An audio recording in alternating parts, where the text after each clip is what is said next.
tahu ada, juga nggak tahu alasannya kenapa. Yang jelas di luar ikhtiar kita. Setelah kita katanya punya akal ya, saya bilang lagi loh.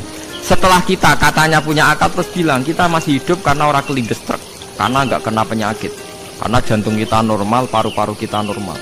Terus kita bilang hidup. Jadi gitu atas nama kebodohan bilang kita hidup karena jantung kita normal, paru-paru kita normal, semuanya normal. Maka kita hidup. Nah ditakoi, lalu kapan kita mati? Setelah jantungnya rusak, paru-parunya rusak, terus kita mati. Tapi orang yang sama kalau ada bilang berarti yang menjadikan hidup itu jantung dan paru-paru. Lalu berarti zaman kita belum hidup itu jantung dan paru-paru harus ada dulu karena itu yang bikin hidup. Ya ada juga, dulu ya ada juga. Loh ya kalau jantung dan paru-paru semuanya normal menjadikan kita hidup, berarti jantung dan paru-paru harus wujud dulu karena itu yang menciptakan kita hidup. Ya ada juga, ya tidak tahu. Paling-paling nanti statusnya paru-paru jantung hanya dipakai alat Tuhan untuk menjadikan ada kehidupan yang kita kira ada. Padahal sebenarnya kehidupan ini juga enggak ada karena kita tidak tahu. Sing darani urip ku apa ora roh. Kowe roh maknane urip apa? Ulama kabeh sing alim-alim darani urip ku apa ora mati ngono tok jawabane. Perkatane ora iso jelasno. Mulane ning Arab al hayat bidul mamat sing darani urip iku ora mati. Karena nggak bisa dijelaskan, coba Anda menjelaskan. Kowe urip ku sebabnya apa? Ada nyawanya, nyawa itu di mana? Terus dia nempatnya di mana? Oh, nyempatnya di jantung ini. Suara iso dijelaskan. Nah, ketika hidup Anda tidak bisa Anda jelaskan, kudune sok ben wae tangi sangka kubur juga nggak bisa dijelaskan. Karena wujud kita ya datang tanpa diundang dan tanpa ikhtiar kita. Nanti tangi sangka kubur ya orang nganggo ikhtiar sama kan? Sama-sama ada kesimpulan lillahi rabbil alamin. Nah, tapi manusia atas nama akal sawangan hidup ini ada alasannya.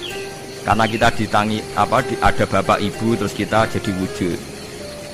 Lucu kan? Hidup ini disebut ada sebabnya. Tapi nanti mati sangka kubur terus tangi meneh dianggap gak punya penyebab. Alasannya sudah dilemah kok. Ono meneh carane piye lah zaman kowe ora ngono.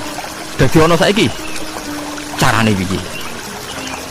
Makanya kalau balik-balik bilang jika tangi sangka kubur iku mukhal berarti wujudnya Nabi Adam dan wujud yang sekarang lebih mukhal karena tanpa sebab.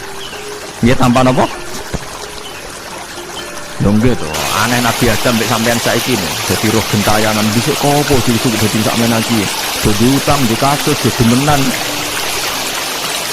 Aneh wujud. Aneh wujud yang sekarang karena wujud nanti ning ora-ora mahsyar wujud dari wujud yang sudah ada. Sementara wujud kita yang sekarang dari tidak. Ini malah pengiran dikit bahwa hal ata alal insani fi minat dahri lam yakun syai'am. Manusia itu harus ingat bahwa dia pernah tidak ada. Dan dari tidak ada ini menjadi ada adalah ayat bahwa wujudnya dia tidak ikhtiarnya dia sendiri. Malah setan dinyak pengiran. Karo dene kok nyembah setan. Ma asyadtuhum khalqas samawati wal ardi wala khalqa anfusihim. Wa ma kuntum muttakhidal mudillina aduda. Setan kok mbok dewa-dewakno piye? Apa setan melok gawe langit bumi? Ora. Apa setan gawe awake dhewe? Ora.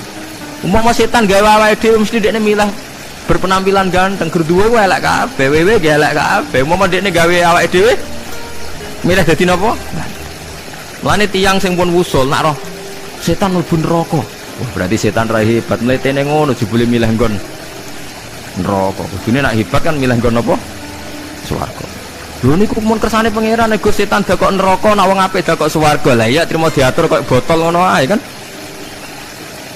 Artinya jika Anda bilang wis kersane pangeran setan dakok neraka, berarti setan mau koyok botol koyok watu sing ditata sing duwe. Berarti setan ndak siapa? Siapa? Sama dengan kita ndak siapa? Siapa? Alam yakun syai'am. Lah nek ora ngerti siapa-siapa terus wusul inna sholati wa nusuki wa mahyaya wa mamati lillahi rabbil alamin. Jadi urip kula mati kula sedanten ikhtiar kula namung kagungane napa jenengan. La syarika lampun mboten enten tiyang sing sinten mawon mboten enten sing ngatur niku. Terus wa biza jika umirtu wa ana napa minal muslimin, dan dengan keyakinan niki kita diperintah. Jadi donga iftitah senajan to mboten wajib tapi itu filosofi dalam hidup. Kersane jenengan napa wis delok dunya pun bar. Urip ya kersane pangeran, ya mati kersane pangeran.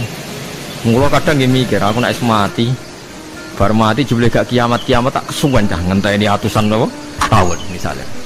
Anda tidak usah khawatir begitu. Zaman Nabi Adam nganti bapak amak wis saiki 7.000 tahun. Kok ora protes mbek pangeran? Terlambat Gusti saya menyaksikan dunia karena 7.000 tahun yang lalu. Nggih saniki kan pun tahun pinten 7.000 umur dunia saniki pun pinten? SM itu kalau menurut penanggalan agama itu 5.000 tahun. Sebelum Masehi dihitung Nabi Adam itu, pokoknya dihitung langit bumi ini 5.000 tahun. Dan saat ini tahun 2000 sekitar 7.000 tahun. Padahal wonten sing ramal umure dunya mau pinten? 7.000 tahun. Jadi enak sing mun diutang-utang mun beres nih mun bar nih mun dianggap bar nih mun ten. Jari ini to. Dieling-eling nggih kula suwun senajan to ilmu niki mun lazim diyakini tiyang Islam. Tapi sampean ulang-ulang. Ada srengenge misale kula nek delok srengenge niku eling. Berarti urip ning swarga selawase-lawas itu mungkin. Karena Allah bisa menciptakan benda yang begitu panas tapi punya daya tahan ratusan tahun. Kemudian nak cara discovery ya nak ngitung malah jutaan tahun yang lalu, malah bawa hitungan kontiwa dari dinosaurus 400 juta tahun. Padahal agama nanggali bumi namung pinten 5.000 tahun sebelum nopo Mas. Tapi nak cara ngomong ilmuwan jutaan nopo sing ngitung ya sopo terus apaan terus. Nah begini saja kalau sampai melihat matahari misalnya, matahari itu kan banyak panas sekali. Ternyata Allah bisa mengelola matahari seawet itu ribuan tahun. Apalagi ngelola kita ini untuk abadi lebih gampang karena bahannya ada panas, nggak gampang rusak. Terus gampang direproduksi, maksudnya gampang digantikan, maksudnya kan di masalah kan kena. Kaya rogen udah anak keriting akeh kok putune kan gampang. Lho kalau mikir mau gampang ya, misalnya buaya gitu masyhur dianggap hewan purba yang terlama. Manusa ilang wis ketok angel, misalnya kayak buaya mati ana anake meneh, anake ana anake. Nabi Adam kan ngoten. Wong sitok di ketahanan sampai saiki, gonta-ganti wong. Artinya berarti ada gen Adam yang abadi sampai sekarang kan, karena setiap manusia sekarang berarti ada gennya Adam. Artinya Allah memberi contoh betapa Allah bisa ngatur supaya fisik manusia gen ini abadi. Buktinya Adam nganti saiki kan masih kan? Belum gitu. Pasti di antara jasad kita kan ada unsur Adam. Lah ya Allah gawe sura, apa meneh kowe sebenarnya swarga ning neraka, Allah tetap punya cara untuk bikin abadi. Mbok piye carane? Tapi melihat Nabi Adam nganti tok sampeyan kan ana bukti Allah duwe cara ngabadekno unsur Adam. Karena tidak mungkin kan dalam diri kita sekarang nggak ada unsur sinten? Adam. Sama ndak oleh bantah. Tapi Adam itu ambak kan pun kabundut. Tetapi Adam yang sekarang sampai saiki. Tapi ya raro sampai sing turunane Qabil apa sih? Ora raro soalnya cek ngono ae. Wong jarene cerita. Qabil iku lahire ning swarga. Dirabekno mbek Labuda sing lahire ning bumi. Labuda ku elek gembrot. Habil lahire ning bumi, rapati ganteng, dirabekno Iklima sing wayu. Lahiran swarga. Rek Qabil gak trimo, wong aku cah ganteng kok dientukno celek. Mane saiki nek ana cah ganteng dientukno celek ra trimo ya koyo Qabil. Lah tapi enggak pikirane Nabi Adam ya ora ora menawa ben silang ben sedengan. Mergo nek elek entuk elek kan malah musibah kan. Saiki anake ra melok dosa tapi eleke double. Misale keriting untuk keriting, elek untuk elek, fakir untuk fakir kan ya memperparah kan. Cara kula jan haram. Elek untuk elek rabi cara kula haram. Saiki anake kan ora apa-apa ujug-ujug elek banget lho, ora terima elek apa? Elek napa? Banget. Jadi cerita kan ngoten, walhasil akhirnya tukaran, mergo Qabil gak terima. Pas tukaran dipisah Nabi Adam. Angger sing takor rupe sukses berarti ikhtiare bener. Mau kok Habil nyembelih wedhus, sing Qabil seneng buah-buah. Lane seneng buah-buah niku rada masalah, dianggap simbole wong-wong sing seneng mapan. Lane kene omah ora di buah-buahan akeh-akeh, cukup gedang siton, sesuk katesne siton, ora usah semua buah-buahan wonten. Kowe iku dhisik kurbane sinten? Qabil. Tapi sing melarat teman-teman yo keliru. Dhisik Habil saleh iku omahe cek penuh daging, paham ya. Perkarane korbane cek wedhus. Ora pitik, mergo bedigasan pitik. Jadi ada sebuah toriko sing ngaramno anak buahe mangan pitik. Perkarane wong ku pakwane kaya sing dipangan. Ya repot aku tadi. Repot. Ya repot aku terus repot. Berarti nak sering mangan welut tak bulet. Ngono berlebihan. Toriko niku napa? Berlebihan wis biasa mawon. Kula nggih boten fanatik biasa. Saya kalian kula ora seneng mangan. Jadi kan unsur hewani saya kan ndak banyak. Kula ora pati seneng napa mangan. Walhasil akhirnya Qabil korbannya gak diterima, Habil diterima. Semenjak itu juga akhirnya walhasil Qabil mateni Habil. Jadi makanya konflik wedoan, konflik tertua, mental membunuh ya mental tertua. Pertama peradaban manusia itu dibangun rebutan wong wedok dan saling membunuh. Enak orang tukaran kira usah gawa, itu tradisi terlama, ya tradisi terlama manusia. Mesir kok bentrok podo Islami, Irak, Syria kok bentrok itu tradisi terlama. Demi betulan di ruang itu tukaran, tradisi terlama, biasa. Jadi biasa mawon urip nopo biasa. Kabeh kejadian yang tadi gini, wa inna sholati wa nusuki wa mahyaya wa mamati lillahi rabbil alamin. Macam-macam ya nanti yang tasawuf ngartekno kabeh ku kersane Allah. Nanti yang fikih ngartekno semua ibadah kita diikhlasno orang golek imbalan, namung kabeh dipersembahkan kangge Allah. Cuma teori fikih ini ada kelemahannya, kesannya Allah itu butuh kita kasih. Padahal kita bisa sholat yang nganggo hidayate pangeran, iso zakat yang nganggo donyane pangeran. Kok kowe ngrasa zakat itu donyane sapa? Ada sing bener gitu teori tasawuf, kita iso sedekah ya kersane pangeran. Sing kita sedekahno nggih donyane pangeran. Berarti lillahi. Nah, jadi lillahi ta'ala artinya nak cara tasawuf itu bahwa semua kebaikan kita ini karena Allah, karena hidayat Allah. Nah, cara fikih mboten kesannya kita yang berbuat lalu kita ikhlaskan Allah. Tapi pertanyaannya kan kita bisa berbuat tuh pakai fasilitas apa? Hidayatnya Allah juga kan? Makanya ilmu tertinggi dianggap tasawuf, karena tasawuf ini yang benar-benar lillahi rabbil alamin. Tapi fikih juga baik karena uang kan seneng GR tuh, muni aku alhamdulillah berzakat. Muni aku alhamdulillah berzakat itu kan ya ora jelas. Muni aku ngrasa dekne pelakune, muni alhamdulillah kersane Allah itu ya bahasa paling gak jelas. Tapi apa muni ngono, aku alhamdulillah bersolat. Ya pamer nak aku bersolat, tapi yo ngakoni nak kabeh kersane Allah. Lah anak kersane Allah sing dipamer apaan ya ngene ora jelas ya. Ya tapi itu apel. Muni apa? Aku alhamdulillah bersolat itu ya bahasa agak jelas. Ya enggak jelas juga bahasa itu. Wis ben. Paham ya lengi-lengi terus salat niku ini yang keempat kalau ceritani hikayatus sholatil khosyin. Saya baca di beberapa kitab Sayyidina Umar niku dipanah. Panah niku rak wonten mata pancing. Jadi nak melebu niku ditarik sakit, nggih. Nak ditarik napa? Sakit sekali. Ditarik dokter paling canggih pun sakit. Akhirnya Sayyidina Umar kondo, engkau tarik pas aku sholat. Aku nak sholat aku lali. Tenang pas beliau sholat ditarik uga ubah blas. Ditakok iku jenengan ora krasa blas ora. Mosok aku ning ngarepe pangeran, eling pangeran krasa lara kan dadi aneh. Tapi alhamdulillah kowe krasa, sing aneh ya kowe wong sowan pangeran kok roh ana wong liwat roh. Jadi Sayyidina Umar dadi khusuke Sayyidina Umar nganti dipanah, ditarik wak kangelan. Lara. Pesen kok aku tarik pas.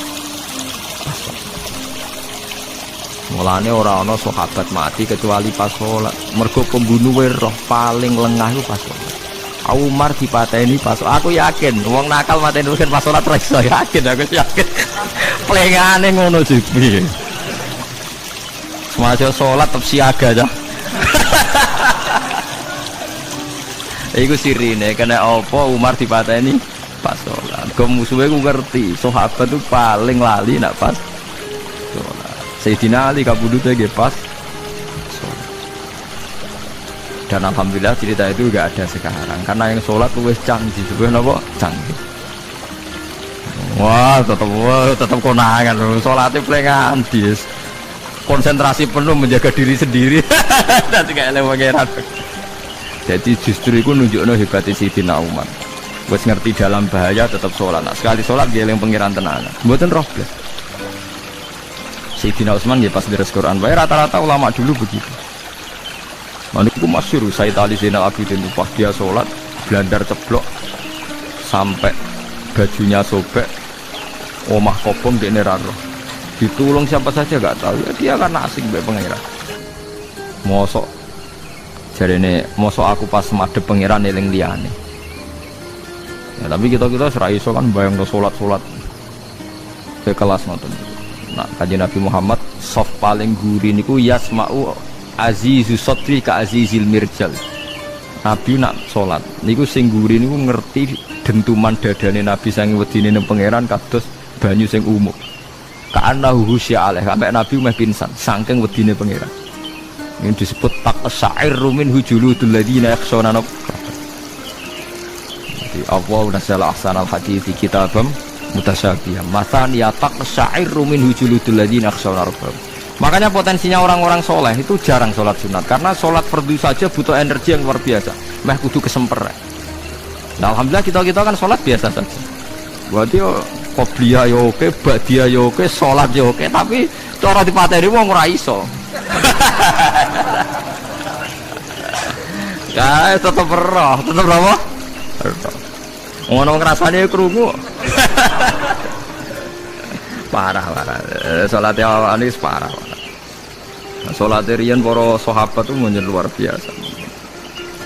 Sampai wong kafir nak ape nyerang, sampai ana sholat khauf itu sampai wong kafir sepakat kok nak nyerang Muhammad iku pas napa? Sampai akhirnya Allah gawe rukhsah wonten sholat khauf. Sholat di mana separuh shaf jaga musuh. Mergo Nabi nek sholat itu lali. Sahabat nek sholat dilali. Akhirnya gini ku. Dalam sistem keamanan jadi kelemahan sahabat ini gua akhirnya Umar sholat di depan umum meluduk di depan umum kok iso lali kabeh mestinya nak Umar lali kan makmum ruhin Mustafa eling mboten iki sing sof awal dua niku lali kabeh lho nggih imam agak ngarep niku Abu Lulu Al-Majusi ku iso liwat yo nganti tok Umar yo selamat munjen sholat kabeh nak saiki ora iso aku yakin ora iso wah kena sombure siji to sih nyak masjid semua dua sih sholat omong ya tenang sih. Lah gue sanggepe baru kayak pangeran alhamdulillah. Jadi Umar itu tengarep, paham ya? Abu Lulu maju, aman. Mereka sing sholat rasa sadar ku kabeh ora kok Umar tok. Lho mau Umar ngoten liyane mboten nak kecekel tengguri itu. Hebat kan. Sidina Ali malah lucu menang mun delingno ada ya mulai dulu ya ada intelijen namanya Jassas dan itu saya tiru Dawi Sidina Ali Jassas itu ya orang ini mata-mata ya Amirul Mukminin orang Khawarij itu berambisi betul membunuh anda mbok tidak usah sholat jamaah di masjid kita ini menjaga anda di rumah. Sidina Ali jawab hisni ajali jadi masyhur Sidina Ali ngendikan yang menjaga saya itu ajal saya bukan pengawal presiden. Kalau saya mati sekarang, penjaga nggak ada artinya. Begitu juga aku nak rawaye mati. Iku wong niat mati ini aku yura iso. Sepintas ngendikannya ini hanya klis, tapi nak bangen-angen bener. Saman delok saiki, misalnya Pak Harto itu prajurit perang mulai dulu, mati ini yang ning omah. Kok ora pas ketembak musuhe, padahal sak urip-uripe perang. Khalid bin Walid niku sahabat paling banyak perang. Mulai zaman kafir mimpin panglima kafir nglawan perang Nabi perang Uhud itu panglimanya sinten Khalid. Zaman kafir ya ora kena dipateni wong Islam. Zaman Islam bedino perang ya ora kena dipateni wong kafir. Pas mati ning kamar nangis. Nangis takoki putune, "Lho jenengan niku ashabun Nabi pe mati kok nangis?" "Cung, aku ora kok nangis perkara pe mati. Wong aku perang semangat ben mati syahid kok malah mati ning kamar." Jadi nangis dene aku wiri mek kanca-kancaku sing mati ning medan perang. Wah, aku perang semangat ben mati. Malah kok mati ning kamar. Lho iku ajal. Maksudnya iki cerita iku ajal. Hisni ajali sing dadi pengawalku yo ajal. Wong putune Khalid bin Walid, putune Jabir, putune Zubair bin Awam niku putune udah sering lebokno dirijine ning gulune mbah-mbahe mergo tipak panah saking jerone panah. Jare Khalid bin Walid lambene dibuka, delok le gegerku. Ma bena rum khati to'nin wa bena saifin sampai sab'ina to'nah, terus sekitar 70 luka. Lho ngene kok iso orang mati ning kene ku piye? Ndak artinya bener Sayyidina Ali perang tanding berapa kali coba? Menang terus. Dia mulai ikut Nabi perang terus. Siapa yang nggak tahu perang tandingnya Ali ning ambek Marhab teng Khaibar, teng Badar? Nggak tahu mati. Mulane Sayyidina Ali diweden-wedeni mati, jenengan nanti dibunuh jar sing mateni aku iku ora wong ajalku. Dadi aku ora usah kawal. Tenan, akhirnya subuh itu dipateni sinten Abdurrahman bin Muljim tiang Khawarij. Nah, tapi Sayyidina Ali keyakinannya itu aja. Sayyidina Ali lucu tenan. Ketika pas dibacok pertama kena pupune napa ngisor, ini cerita. Aku ramati. Akhbaroni Khalili annimitu yudrobu ala jumjumati hada. Aku dikandani Kanjeng Nabi matiku dibacok dasku kok ora kena ikuku. Jadi Sayyidina Ali lucu pas dalam keadaan ngono cek guyon. Wis pancen wong parak pangeran ora kena dikiasno. Urung cong aku nek iku urung mati, wau dikandani Nabi matiku iku. Iya kena sirahku jadi. Kayak Sayyidina Utsman malah Sayyidina Utsman lucu. Dia tuh dikepung orang Khawarij jelas mau bunuh. Ada Sayyid Hasan, saya itu apal betul sejarah itu. Ada Sayyid Hasan anaknya Sayyidina Ali, ada banyak sahabat. Sayyidina Utsman di rumah baca Quran. Sekitar cara saniki sekitar duhur akhir. Diingatkan, ya Amirul Mukminin kok mau dibunuh sama orang Khawarij, Bu Anda keluar dari belakang. Atau kita ini Anda perintahkan untuk melawan mereka, pasti kita lawan dan kita pasti menang. Jadi Sayyidina Utsman, ora, aku iki poso ya. Poso sunat. Jadi ngomongnya kan janggal, menjen ngendikane wali aneh. Hubungannya napa jenengan poso mbek dikepung lho. Mau Nabi ku metuki aku ning jendela iki wa akhbaroni ya Utsman satuf di rumai man engko kowe buka mbek aku dan Nabi oleh ketika dia lucu kan engko kowe buka jadi artinya engko iki aku mati pas maghrib mung jadine Nabi dijak buka bareng lah lucu ora akan ditebak ya akhirnya beliau tidak melakukan perlawanan sekabudut. Jadi ku sahabat-sahabat mereka itu biasa tertanam inna sholati wa nusuki wa mahyaya wa mamati. Kue urip yo ora roh sebabe. Saiki sampean tak takoki, kena apa umurmu nganti 40 tahun? Kue roh sebabe? Ora roh. Tahu ada juga gak tahu alasannya kenapa. Yang jelas di luar ikhtiar kita. Setelah kita katanya punya akal ya, saya bilang lagi loh. Setelah kita katanya punya akal terus bilang kita masih hidup karena orang kelindes truk, karena nggak kena penyakit. Karena jantung kita normal, paru-paru kita normal. Terus kita bilang hidup. Jadi kita atas nama kebodohan bilang kita hidup karena jantung kita normal, paru-paru kita normal, semuanya normal. Maka kita hidup. Nah ditakoi, lalu kapan kita mati? Setelah jantungnya rusak, paru-parunya rusak, terus kita mati. Tapi orang yang sama kalau ada bilang berarti yang menjadikan hidup itu jantung dan paru-paru. Lalu berarti zaman kita belum hidup itu jantung dan paru-paru harus ada dulu karena itu yang bikin hidup. Ya ada juga, dulu ada juga. Loh ya kalau jantung dan paru-paru semuanya normal menjadikan kita hidup, berarti jantung dan paru-paru harus wujud dulu karena itu yang menciptakan kita hidup. Ya ada juga ya enggak tahu. Paling-paling nanti statusnya paru-paru jantung hanya dipakai alat Tuhan untuk menjadikan ada kehidupan yang kita kira ada. Padahal sebenarnya kehidupan ini juga enggak ada karena kita tidak tahu. Sing darani urip ku apa ora roh. Kowe roh maknane urip ku apa? Ulama kabeh sing alim-alim darani urip ku apa ora mati ngono tok jawabane. Perkara ora iso jelasno. Mulane ning Arab al hayat bidul ma'mat sing darani urip iku ora mati. Karena enggak bisa dijelaskan, coba Anda menjelaskan. Kowe urip ku sebab apa? Ada nyawanya, nyawa itu di mana? Terus dia tempatnya di mana? Oh, tempatnya di jantung ngene-ngene. Ora iso dijelasno.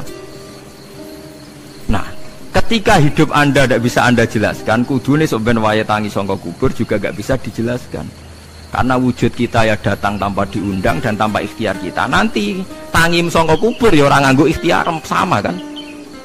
Sama-sama ada kesimpulan lillahi rabbil alamin. Nah, tapi manusia atas nama akal sawangannya hidup ini ada alasannya. Karena kita ada bapak ibu terus kita jadi wujud. Lucu kan? Hidup ini disebut ada sebabnya. Tapi nanti mati sangka kubur terus tangi meneh dianggap gak punya penyebab. Alasannya sudah dilemah kok. Ono meneh carane piye lah zaman kuwe ora ngono. Dadi ono saiki. Carane piye? Makanya kalau suruh balik-balik bilang, jika tangi sangka kubur iku mukhal, berarti wujudnya Nabi Adam dan wujud yang sekarang lebih mukhal karena tanpa sebab. Nggih tanpa napa? Sebab. Lho nggih to, aneh Nabi Adam mek sampean saiki no. Dadi roh gentayangan dhisik kopo juk-juk dadi sakmene iki. Do diutang, di kasus, do demenan. Aneh budi. Aneh wujud yang sekarang karena wujud nanti ning ora-ora mahsyar wujud dari wujud yang sudah ada.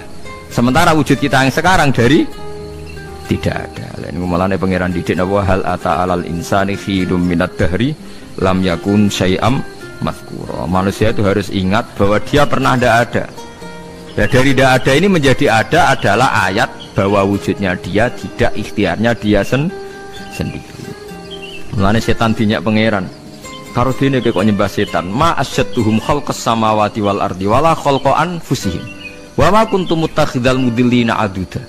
Setan kok mbok dewak-dewakno piye? Apa setan melok gawe langit bumi? Ora. Apa setan gawe awake dhewe? Ora. Umpama setan gawe awake dhewe mesti dekne milah berpenampilan ganteng gerduwe wae elek kabeh, wewe ge elek kabeh. Umpama dekne gawe awake dhewe milih dadi napa? Ganteng. Mulane tiyang sing pun wusul nak roh setan mlebu neraka. Wah, berarti setan ra hebat, mletene ngono jebule milih nggon neraka. Kudune nak hebat kan milih nggon apa? Swarga. Lho niku mun kersane pangeran nek setan dakok neraka, nak wong apik dakok swarga. Lah iya trimo diatur kok botol ngono ae kan. Artinya jika Anda bilang wis kersane pangeran setan dakok neraka, berarti setan mau koyok botol, koyok watu sing ditata sing duwe. Berarti setan ndak siapa? Siapa. Sama dengan kita ndak siapa? Siapa lam yakun syai'am.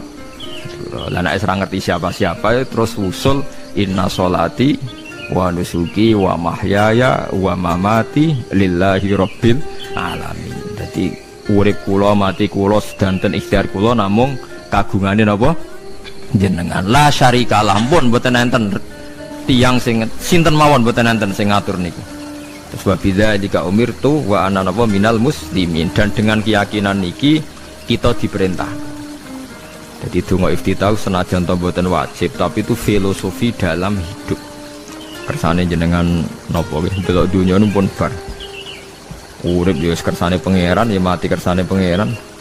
Mula kadang nggih mikir aku nek mati, bar mati jebule gak kiamat-kiamat tak kesuwen cah ngenteni atusan napa tahun misalnya. Anda tidak usah khawatir begitu. Zaman Nabi Adam nganti bapak amak wis saiki 7.000 tahun. Kok ora protes mbek pangeran? Terlambat bisa menyaksikan dunia karena 7.000 tahun yang lalu. Biasanya kan pun tahun pinten 7.000. Umur dunia saat ini pun pinten. SM itu kalau menurut penanggalan agama itu 5.000 tahun. Sebelum Masehi dihitung Nabi Adam itu, pokoknya dihitung langit bumi ini pinten. 5.000 tahun. Dan saat ini tahun 2000 sekitar 7.000 tahun. Padahal wonten sing ramal umur dunia mau pinten? 7.000 tahun. Jadi enak sing mun diutang-utang mun beres nih mun bar nih mun dianggap bar nih mun munten. Jari ini to. Dieling-eling nggih kula suwun senajan to ilmu niki mun lazim diyakini tiyang Islam. Tapi sampean ulang-ulang. Kados srengenge misale kula nek delok srengenge niku eling. Berarti urip ning swarga selawase-lawas iku mungkin. Karena Allah bisa menciptakan benda yang begitu panas tapi punya daya tahan atusan tahun. Kemudian nak cara discovery ya nak ngitung malah jutaan tahun yang lalu, malah bawa hitungan kontiwa dari dinosaurus 400 juta tahun.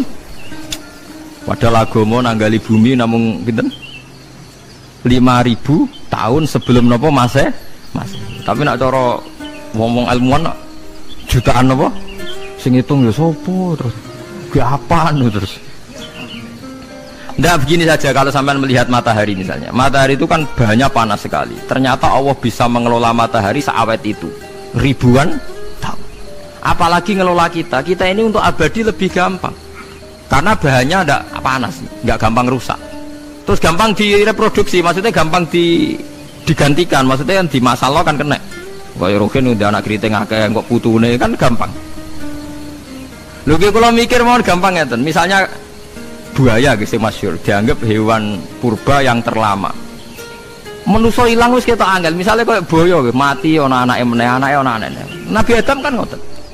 Wong sitok di ketahanan sampai saiki, gonta-ganti wong. Artinya berarti ada gen Adam yang abadi sampai sekarang kan, karena setiap manusia sekarang berarti ada gennya Adam. Artinya Allah memberi contoh betapa Allah bisa ngatur supaya fisik manusia gen ini abadi. Buktinya Adam nganti saiki kan masih kan?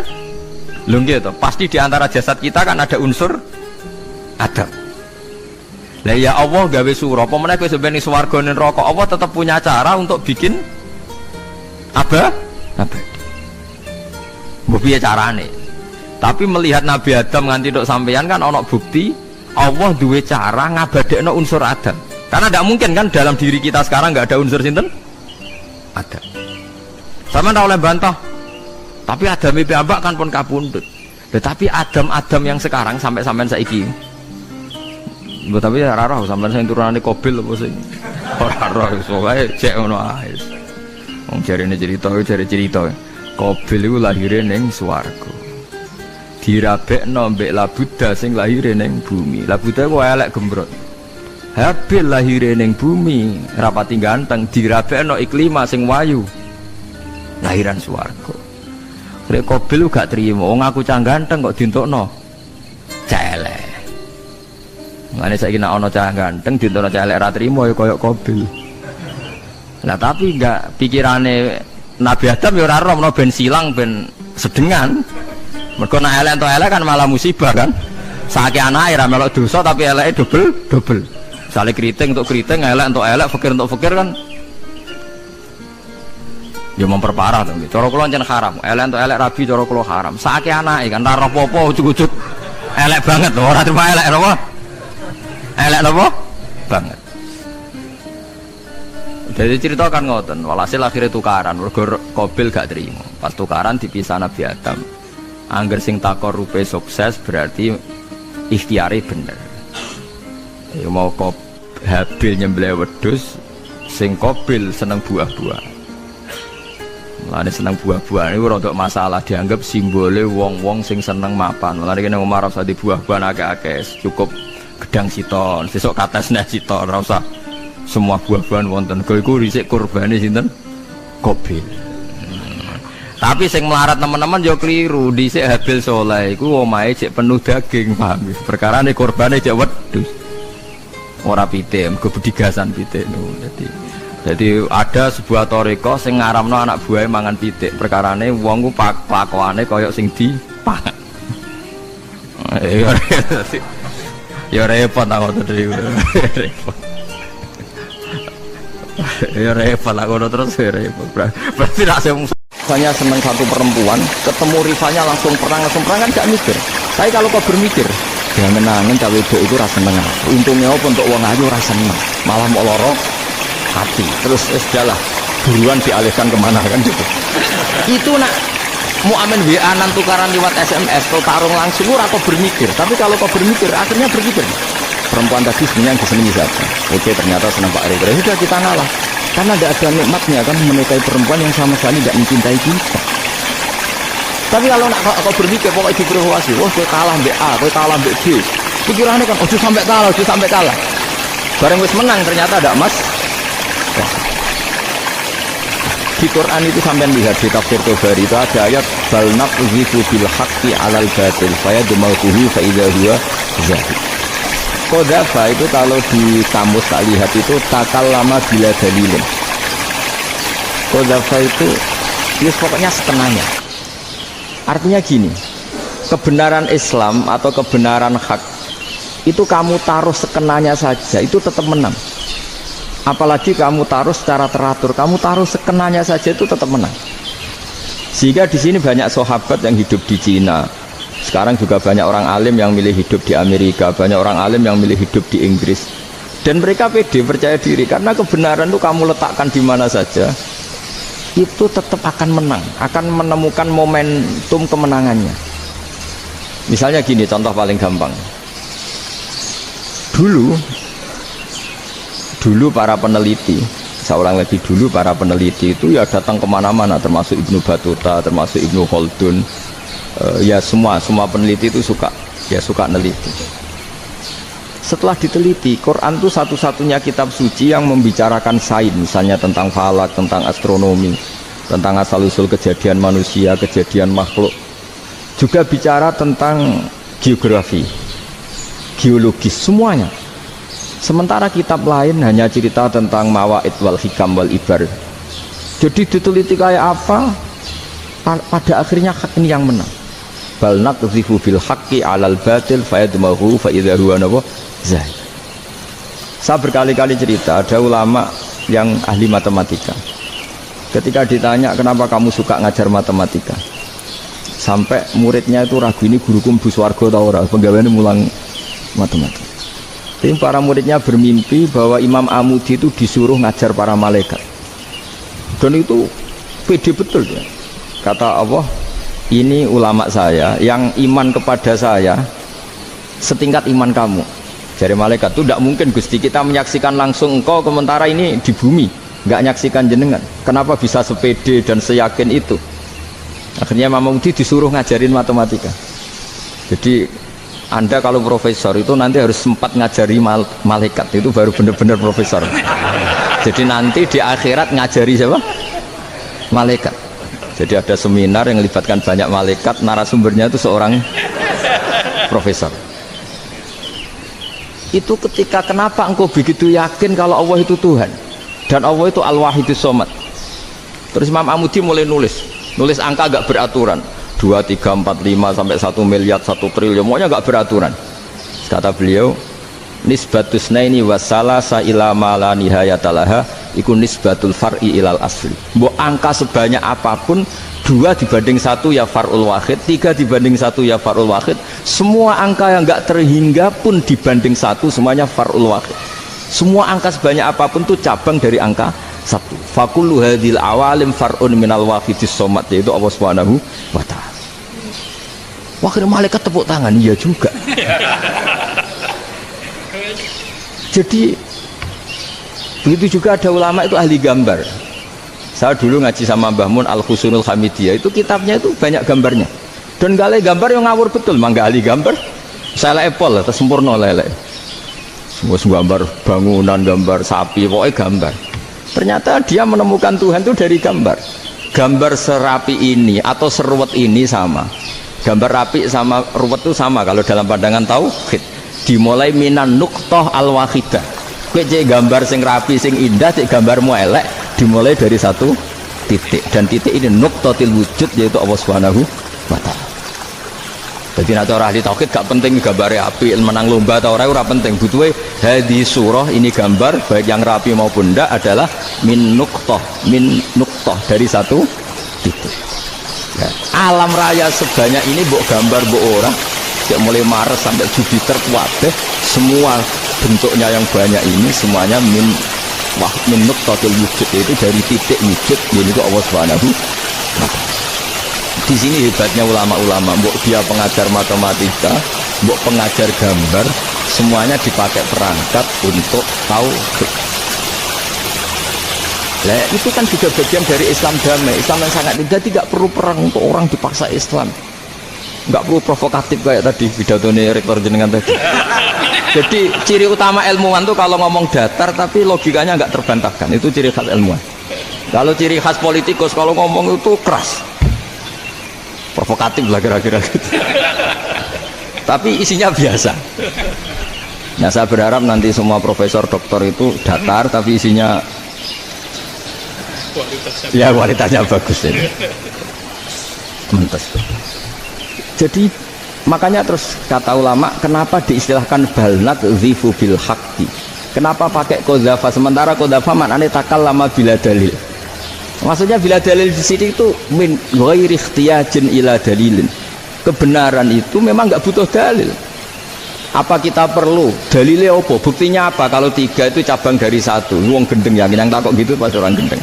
Wong 3 cabang dari 1 kok ditanyakan buktinya apa? Itu min awalil bidah. Pertama orang pasti tahu kalau 3 itu far'ul wahid. 1 juta juga far'ul wahid. 1 miliar juga far'ul. Gambar yang sebanyak apapun ya dimulai dari 1 titik, cek gambar bener maupun yang tidak. Akhirnya apa? Ulama dulu itu sebegitu rileks nerangkan tauhid. Lalu kenapa asma ini yang ya ini kan khas NU ya, khas pesantren. Sebenarnya saya keberatan pakai istilah khas NU, pakai khas pesantren karena NU itu anaknya pesantren, jangan dibalik pesantren anaknya NU karena sebelum ada NU itu ada pesantren. Tapi kayaknya Unisma lebih suka pakai bahasa NU dan saya ya agak-agak orderan yang terpaksa disuruh ngomong. Ini agak apa ya, agak kacau sebetulnya ini agak kacau. Jadi NU itu sama pesantren itu tua pesantren. Jadi NU dilahirkan pesantren, bukan dibalik pesantren dilahirkan NU. Sehingga barokahnya didirikan pesantren ini. Kadang nyuwun sewu sekali Mbah Hasyim itu kadang ide besar beliau itu ora dituruti wong NU. Jadi Mbah Hasyim cara kula kok dadi Mbah Hasyim ya mangkel. Mbah Hasyim itu ngarangno kentong. Nggih ngaramno beduk, tapi NU nganggo kentong. Dan uniknya Mbah Hasyim enggak tersinggung. Karena ciri khas pesantren itu membolehkan perbedaan apa? Pendapat. Itu masyhur khilafnya Mbah Hasyim sama Bapak Kemas Kumambang itu sampai dikitabkan. Saling ngeritik, saling macam-macam lah. Jadi cara berpikir tahu ada juga nggak tahu alasannya kenapa. Yang jelas di luar ikhtiar kita. Setelah kita katanya punya akal ya, saya bilang lagi loh. Setelah kita katanya punya akal terus bilang kita masih hidup karena orang kelibet truk, karena nggak kena penyakit, karena jantung kita normal, paru-paru kita normal. Terus kita bilang hidup. Jadi gitu atas nama kebodohan bilang kita hidup karena jantung kita normal, paru-paru kita normal, semuanya normal. Maka kita hidup. Nah ditakoi, lalu kapan kita mati? Setelah jantungnya rusak, paru-parunya rusak, terus kita mati. Tapi orang yang sama kalau ada bilang berarti yang menjadikan hidup itu jantung dan paru-paru. Lalu berarti zaman kita belum hidup itu jantung dan paru-paru harus ada dulu karena itu yang bikin hidup. Ya ada juga, dulu ada juga.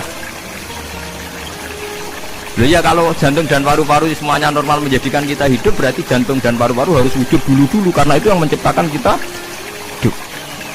Ya ada juga ya enggak tahu. Paling-paling nanti statusnya paru-paru jantung hanya dipakai alat Tuhan untuk menjadikan ada kehidupan yang kita kira ada. Padahal sebenarnya kehidupan ini juga enggak ada karena kita tidak tahu. Sing darani urip ku apa ora roh. Kowe roh maknane urip ku apa? Ulama kabeh sing alim-alim darani urip ku apa ora mati ngono tok jawabane. Perkara ora iso jelasno. Walane ning Arab al hayat bidul mamat sing darani urip iku ora mati. Karena nggak bisa dijelaskan, coba Anda menjelaskan. Kowe urip ku sebabnya apa? Ada nyawanya, nyawa itu di mana? Terus dia tempatnya di mana? Oh, tempatnya di jantung ngene-ngene. Suara iso dijelaskan. Nah, ketika hidup Anda tidak bisa Anda jelaskan, kudune sok ben wae tangi sangka kubur juga nggak bisa dijelaskan. Karena wujud kita ya datang tanpa diundang dan tanpa ikhtiar kita. Nanti tangi sangka kubur ya orang nganggo ikhtiar sama kan? Sama-sama ada kesimpulan lillahi rabbil alamin. Nah, tapi manusia atas nama akal sawangan hidup ini ada alasannya. Karena kita ditangi ada bapak ibu terus kita jadi wujud. Lucu kan? Hidup ini disebut ada sebabnya. Tapi nanti mati sangka kubur terus tangi meneh dianggap nggak punya penyebab. Alasannya sudah dilemah kok. Ono meneh carane piye? Lah zaman kowe ora ngono. Dadi ono saiki. Carane piye? Makanya kalau surah balik-balik bilang jika tangi sangka kubur iku mukhal berarti wujudnya Nabi Adam dan wujud yang sekarang lebih mukhal karena tanpa sebab. Ya tanpa apa? Sebab. Lho gitu, aneh Nabi Adam mbek sampean saiki no. Dadi roh gentayangan dhisik kopo cucuk dadi sakmene iki. Do diutang di kasus do demenan. Aneh budi. Aneh wujud yang sekarang, karena wujud nanti ning ora-ora mahsyar wujud dari wujud yang sudah ada. Sementara wujud kita yang sekarang dari tidak ada. Lain mulane pangeran didik napa hal ata alal insani khidum minad dahri lam yakun syai'am mazkura. Manusia itu harus ingat bahwa dia pernah tidak ada. Ya, dari tidak ada ini menjadi ada adalah ayat bahwa wujudnya dia tidak ikhtiarnya dia sendiri. Mulane setan dinyak pangeran. Karo dene kok nyembah setan. Ma asyadduhum khalqas samawati wal ardi wala khalqa anfusihim. Wa ma kuntum muttakhidal mudillina aduda. Setan kok mbok dewak-dewakno piye? Apa setan melok gawe langit bumi? Ora. Apa setan gawe awake dhewe? Ora. Umpama setan gawe awake dhewe mesti dekne milah berpenampilan ganteng, gerduwe wae elek kabeh, wewe ge elek kabeh. Umpama dekne gawe awake dhewe milih dadi napa? Ganteng. Mulane tiyang sing pun wusul nak roh setan mlebu neraka. Wah, berarti setan ra hebat, mletene ngono jebule milih nggon neraka. Kudune nak hebat kan milih nggon apa? Swarga. Lho niku mun kersane pangeran nek setan dakok neraka, nak wong apik dakok swarga. Lah iya trimo diatur kok botol ngono ae kan. Artinya jika Anda bilang wis kersane pangeran setan dakok neraka, berarti setan mau koyok botol, koyok watu sing ditata sing duwe. Berarti setan ndak siapa? Siapa. Sama dengan kita ndak siapa? Siapa lam yakun syai'am. Lah nek ora ngerti siapa-siapa terus usul inna sholati wa nusuki wa mahyaya wa mamati lillahi rabbil alamin. Jadi urip kula mati kula sedanten ikhtiar kula namung kagungane napa jenengan. La syarikalah pun mboten enten tiyang sing sinten mawon mboten enten sing ngatur niku. Terus wa bidza jika umirtu wa ana napa minal muslimin, dan dengan keyakinan niki kita diperintah. Jadi donga iftitah senajan to mboten wajib, tapi itu filosofi dalam hidup. Kersane jenengan napa nggih delok dunya nu pun bar. Urip ya kersane pangeran, ya mati kersane pangeran. Mula kadang nggih mikir aku nek mati, bar mati jebule gak kiamat-kiamat tak kesuwen cah ngenteni atusan napa tahun misalnya. Anda tidak usah khawatir begitu. Zaman Nabi Adam nganti bapak amak wis saiki 7.000 tahun.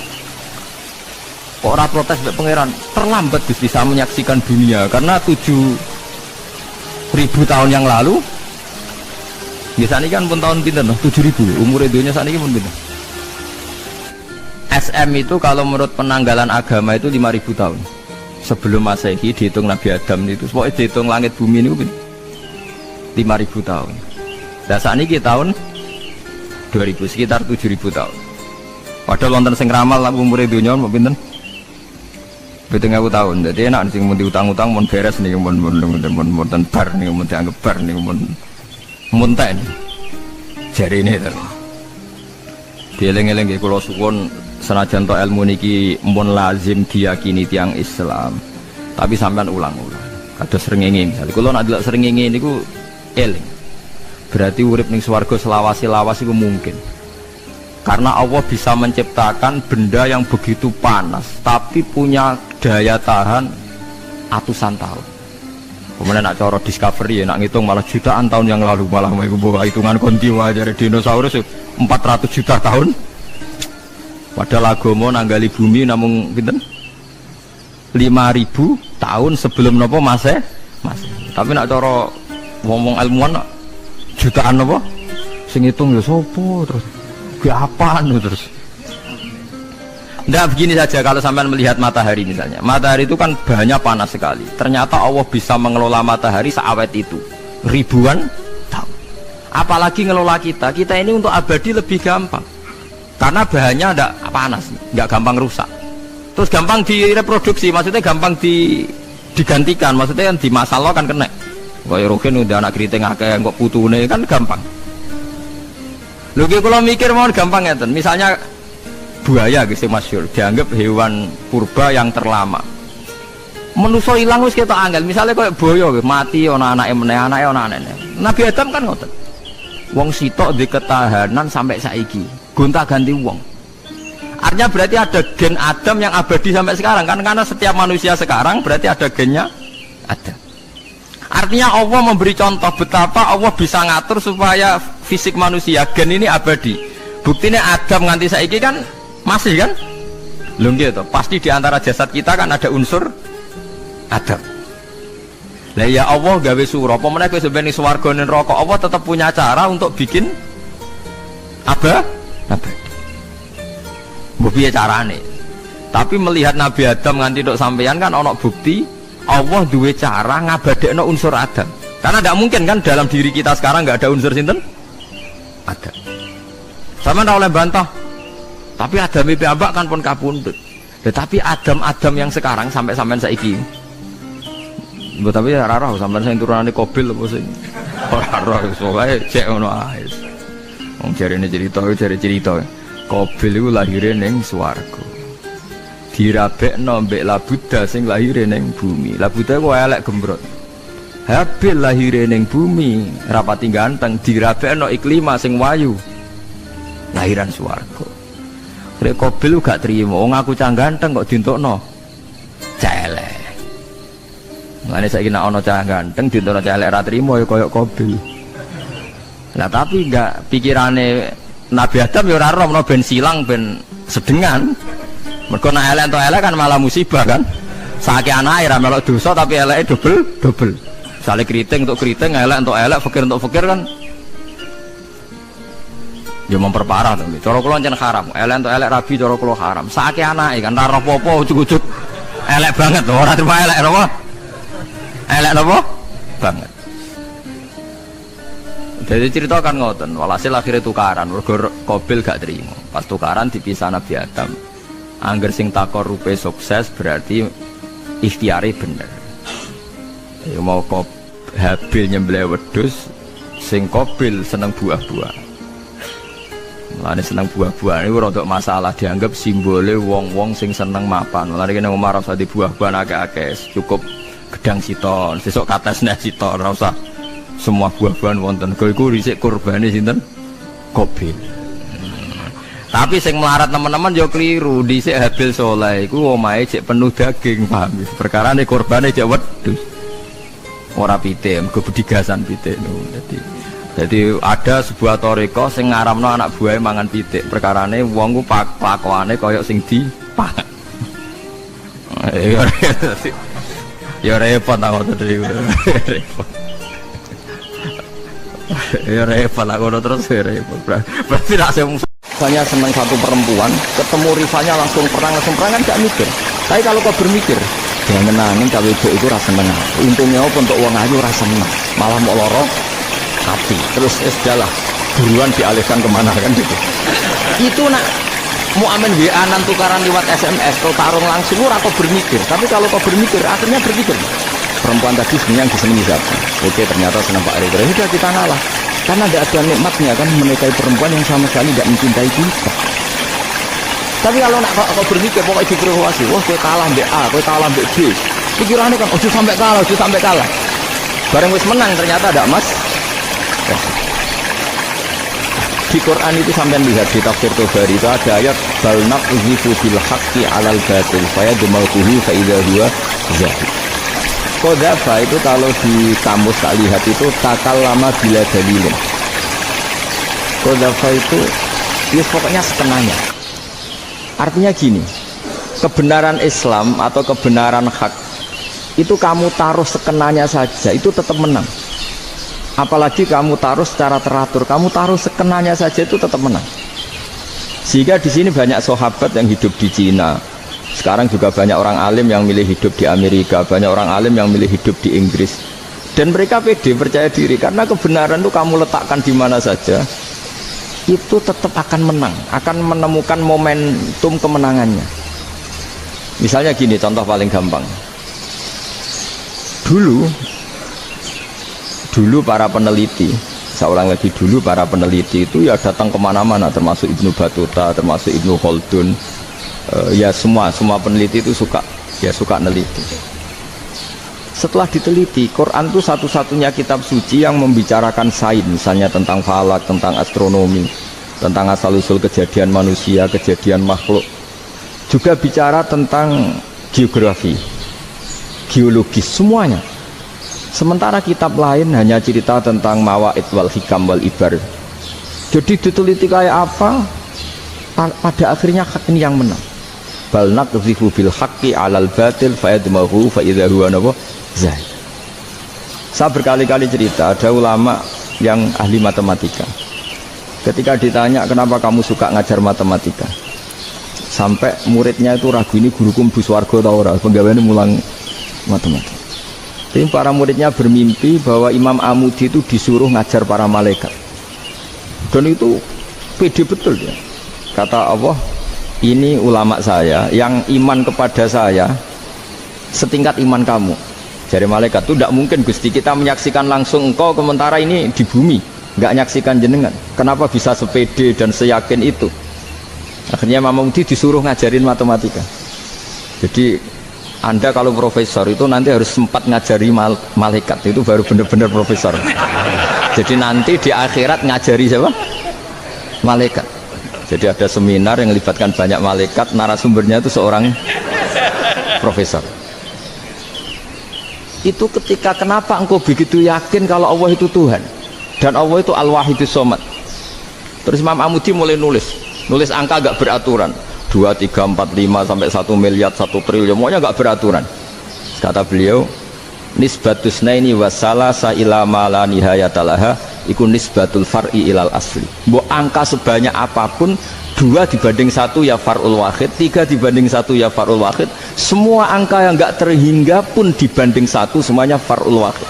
Semua angka sebanyak apapun itu cabang dari angka 1. Fakullu hadhil awalim far'un minal wahidis shomad, yaitu Allah Subhanahu wa ta'ala. Wakil malaikat tepuk tangan, iya juga. Jadi begitu juga ada ulama itu ahli gambar. Saya dulu ngaji sama Mbah Mun Al-Husunul Hamidiyah, itu kitabnya itu banyak gambarnya. Dan gale gambar yang ngawur betul, mangga ahli gambar. Saya lepol, terus sempurna lele. Semua gambar bangunan, gambar sapi, pokoknya gambar. Ternyata dia menemukan Tuhan itu dari gambar. Gambar serapi ini atau seruwet ini sama. Gambar rapi sama ruwet itu sama kalau dalam pandangan tauhid. Dimulai minan nuqtah al-wahidah. Kowe cek gambar sing rapi, sing indah, cek gambarmu elek, dimulai dari satu titik, dan titik ini nuqtatil wujud, yaitu Allah Subhanahu wa ta'ala. Jadi nek cara ahli tauhid gak penting gambare api, menang lomba atau ora penting. Butuhe hadis surah ini gambar baik yang rapi maupun ndak adalah min nuqtah dari satu titik. Ya, alam raya sebanyak ini mbok gambar mbok ora, mulai Mars sampai Jupiter kuateh, semua bentuknya yang banyak ini semuanya min nuqtatil wujud, itu dari titik wujud, yaitu Allah Subhanahu. Di sini hebatnya ulama-ulama, mbok dia pengajar matematika, mbok pengajar gambar, semuanya dipakai perangkat untuk tauhid. Nah, itu kan juga bagian dari Islam damai, Islam yang sangat tidak perlu perang untuk orang dipaksa Islam. Nggak perlu provokatif kayak tadi pidatonya rektor jenengan tadi. Jadi ciri utama ilmuwan tuh kalau ngomong datar tapi logikanya nggak terbantahkan, itu ciri khas ilmuwan. Kalau ciri khas politikus kalau ngomong itu keras, provokatif lah kira-kira gitu. Tapi isinya biasa. Nah, saya berharap nanti semua profesor doktor itu datar tapi isinya kualitasnya bagus ini. Mentes. Jadi makanya terus kata ulama, kenapa diistilahkan balnat zifu bil haqqi? Kenapa pakai qadzafa sementara qadzafa maknanya takallama bila dalil? Maksudnya bila dalil di sini itu min ghairi ikhtiyajin ila dalilin. Kebenaran itu memang nggak butuh dalil. Apa kita perlu dalilnya apa? Buktinya apa? Kalau 3 itu cabang dari 1. Wong gendeng yakin yang takut gitu pas orang gendeng.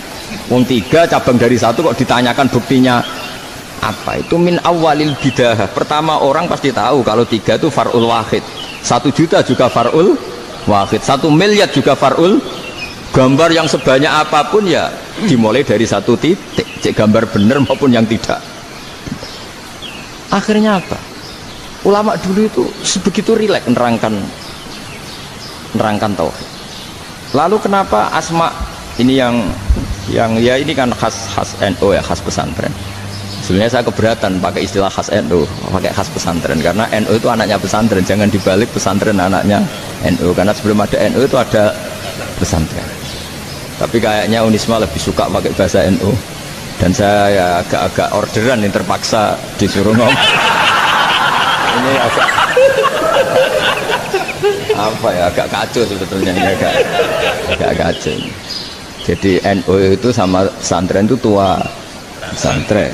Jadi NU dilahirkan pesantren, bukan dibalik pesantren dilahirkan NU.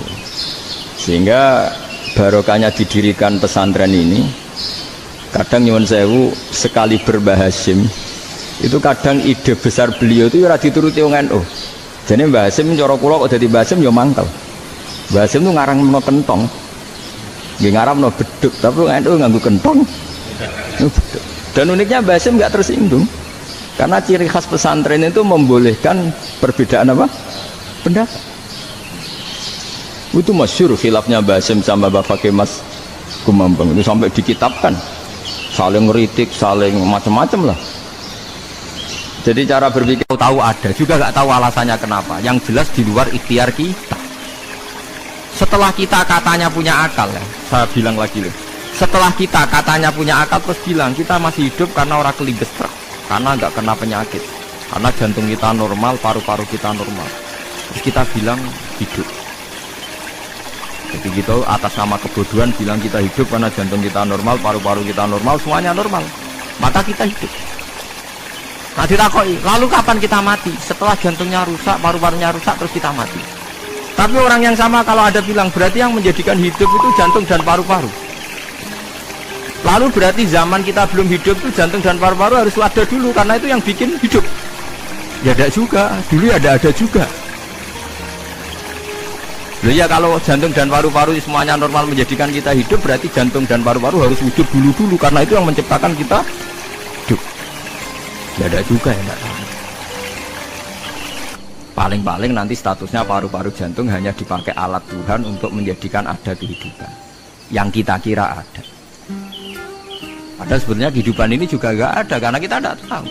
Sing darani urip ku apa ora roh. Kowe roh maknane urip ku apa? Ulama kabeh sing alim-alim darani urip ku apa ora mati ngono tok jawabane. Perkatane ora iso jelasno. Walane ning Arab al hayat bidul mamat sing darani urip iku ora mati. Karena nggak bisa dijelaskan, coba Anda menjelaskan. Kowe urip ku sebabnya apa? Ada nyawanya, nyawa itu di mana? Terus dia nempatnya di mana? Oh, nempatnya di jantung ini. Suara iso dijelaskan. Nah, ketika hidup Anda tidak bisa Anda jelaskan, kudune sok ben wayahe tangi saka kubur juga nggak bisa dijelaskan. Karena wujud kita ya datang tanpa diundang dan tanpa ikhtiar kita. Nanti tangi saka kubur ya orang nganggo ikhtiar sama kan? Sama-sama ada kesimpulan lillahi rabbil alamin. Nah, tapi manusia atas nama akal sawangan hidup ini ada alasannya. Karena kita ditangi ada bapak ibu terus kita jadi wujud. Lucu kan? Hidup ini disebut ada sebabnya. Tapi nanti mati songkok kubur terus tangi meneh dianggap gak punya penyebab. Alasannya sudah dilemah kok. Ono meneh carane piye lah zaman kuwe ora ngono. Dadi ono saiki. Carane piye? Makanya kalau suruh balik-balik bilang jika tangi songko kubur iku mukhal berarti wujudnya Nabi Adam dan wujud yang sekarang lebih mukhal karena tanpa sebab. Ya tanpa apa? Sebab. Lho nggih to, aneh Nabi Adam mbek sampean saiki no. Dadi roh gentayangan dhisik kopo juk-juk dadi sakmene iki. Do diutang, di kasus, do demenan.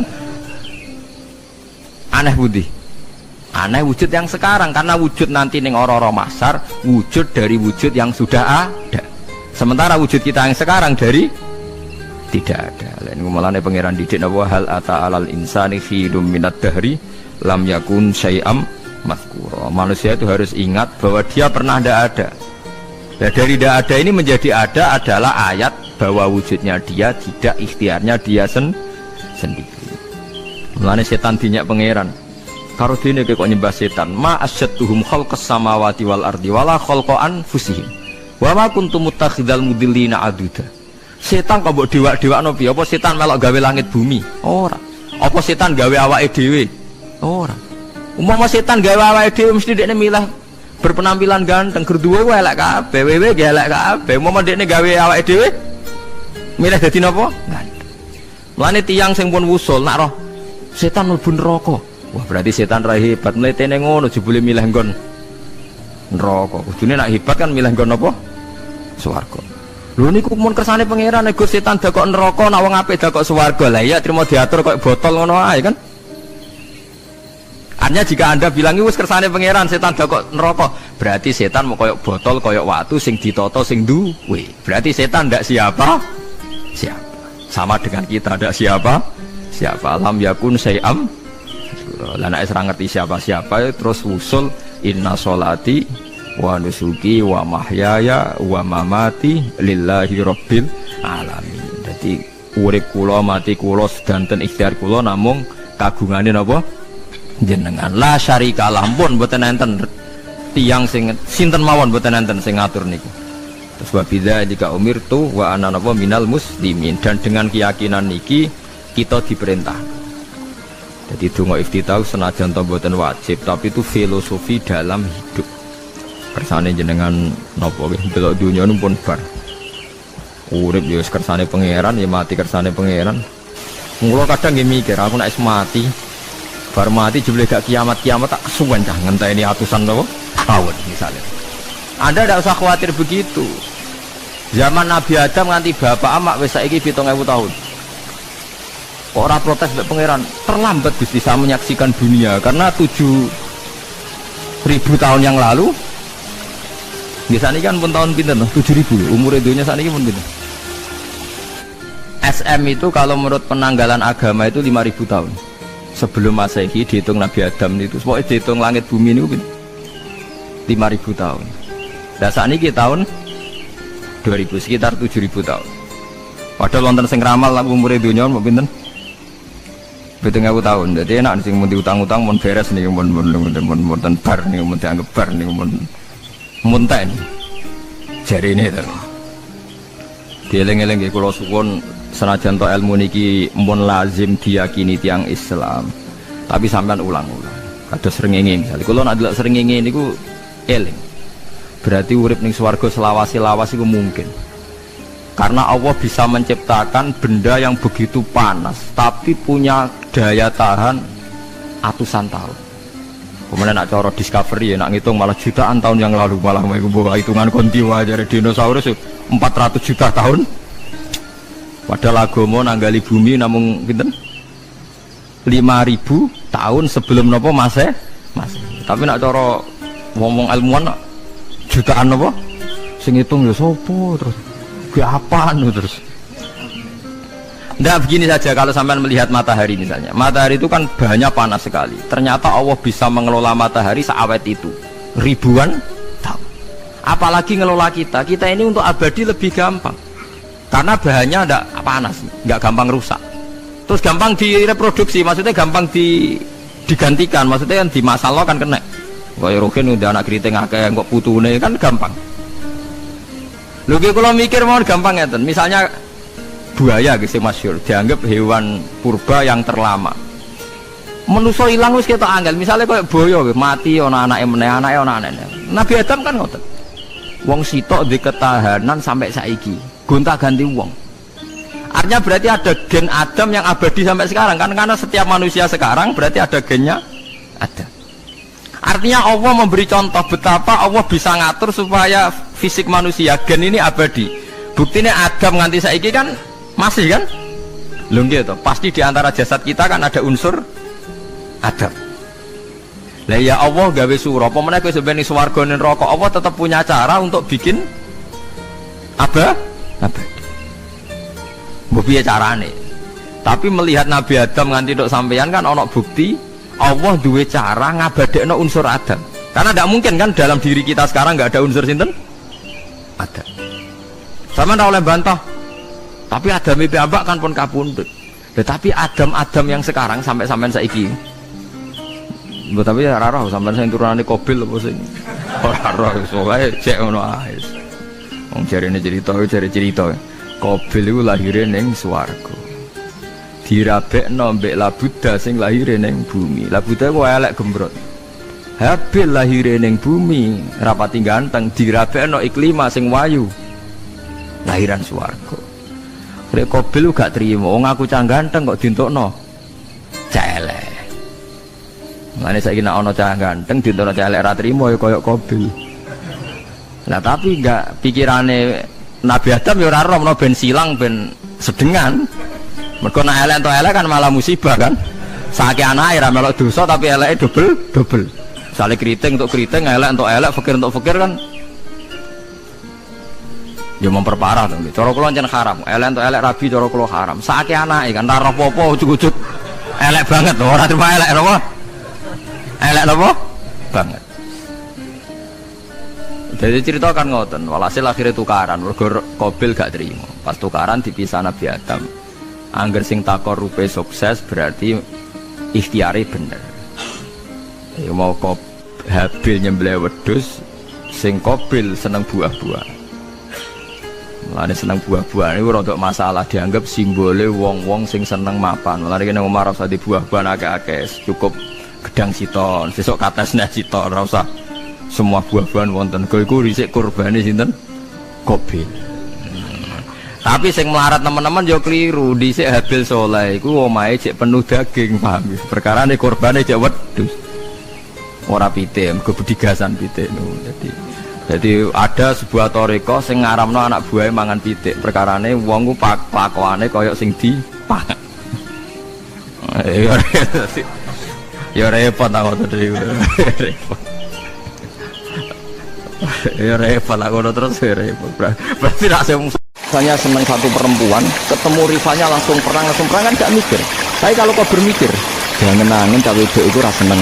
Untungnya apa untuk uang ayu rasa seneng, malah mau loro hati. Terus sudahlah buruan dialihkan kemana kan gitu. Itu nak mau amen WA nan tukaran lewat SMS atau tarung langsung kau bermikir. Tapi kalau kau bermikir, akhirnya berpikir. Perempuan tadi sebenarnya yang disenangi siapa? Oke, ternyata senang Pak Ridho. Sudah kita ngalah. Karena tidak ada nikmatnya kan menikahi perempuan yang sama sekali tidak mencintai kita. Tapi kalau nak kau berpikir pokoknya diprovokasi, wah kau kalah mbak A, kau kalah mbak B. Pikirannya kan, oh sampai kalah. Bareng wis menang ternyata ada mas. Di Quran itu sampai lihat di tafsir Tabari itu ada ayat bal naqdhifu bil haqqi 'alal batil fayadmaquhu fa idza huwa zahid. Qadzafa itu kalau di kamus tak lihat itu takallama bila dalilin. Qadzafa itu ya pokoknya setengahnya. Artinya gini, kebenaran Islam atau kebenaran hak itu kamu taruh sekenanya saja itu tetap menang. Apalagi kamu taruh secara teratur, kamu taruh sekenanya saja itu tetap menang. Sehingga di sini banyak sahabat yang hidup di Cina. Sekarang juga banyak orang alim yang milih hidup di Amerika, banyak orang alim yang milih hidup di Inggris. Dan mereka pede, percaya diri karena kebenaran itu kamu letakkan di mana saja itu tetap akan menang, akan menemukan momentum kemenangannya. Misalnya gini, contoh paling gampang. Dulu para peneliti, seorang lagi dulu para peneliti itu ya datang kemana-mana, termasuk Ibnu Battuta, termasuk Ibnu Khaldun. Ya semua peneliti itu suka neliti. Setelah diteliti, Quran itu satu-satunya kitab suci yang membicarakan sains, misalnya tentang falak, tentang astronomi, tentang asal-usul kejadian manusia, kejadian makhluk. Juga bicara tentang geografi, geologis, semuanya. Sementara kitab lain hanya cerita tentang mawaid wal hikam wal ibar.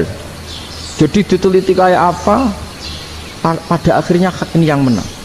Bal naqdhifu bil haqqi 'alal batil fayadmahu fa idza huwa zahid. Saya berkali-kali cerita ada ulama yang ahli matematika. Ketika ditanya kenapa kamu suka ngajar matematika, sampai muridnya itu ragu, ini guruku mlebu swarga ta ora, penggaweane mulang matematika. Tapi para muridnya bermimpi bahwa Imam Amudi itu disuruh ngajar para malaikat. Dan itu pede betul ya. Kata Allah, ini ulama saya yang iman kepada saya setingkat iman kamu. Jadi malaikat itu tidak mungkin Gusti kita menyaksikan langsung engkau, sementara ini di bumi nggak nyaksikan jenengan. Kenapa bisa sepede dan seyakin itu? Akhirnya Imam Amudi disuruh ngajarin matematika. Jadi Anda kalau profesor itu nanti harus sempat ngajari malaikat, itu baru benar-benar profesor. Jadi nanti di akhirat ngajari siapa? Malaikat. Jadi ada seminar yang melibatkan banyak malaikat, narasumbernya itu seorang profesor. Itu ketika kenapa engkau begitu yakin kalau Allah itu Tuhan dan Allah itu Al-Wahidus Shomad. Terus Imam Amudi mulai nulis angka agak beraturan, 2, 3, 4, 5 sampai 1 miliar, 1 triliun, semuanya agak beraturan. Kata beliau, nisbatus naini wasalasa ila ma la nihayatalaha iku nisbatul far'i ilal asli. Mbok angka sebanyak apapun, 2 dibanding 1 ya far'ul wahid, 3 dibanding 1 ya far'ul wahid. Semua angka yang enggak terhingga pun dibanding 1 semuanya far'ul wahid. Semua angka sebanyak apapun itu cabang dari angka 1. Fakullu hadhil awalim far'un minal wahidis somad, yaitu Allah Subhanahu wa ta'ala. Wakil malaikat tepuk tangan, iya juga. Jadi begitu juga ada ulama itu ahli gambar. Saya dulu ngaji sama Mbah Mun Al-Husunul Hamidiyah, itu kitabnya itu banyak gambarnya.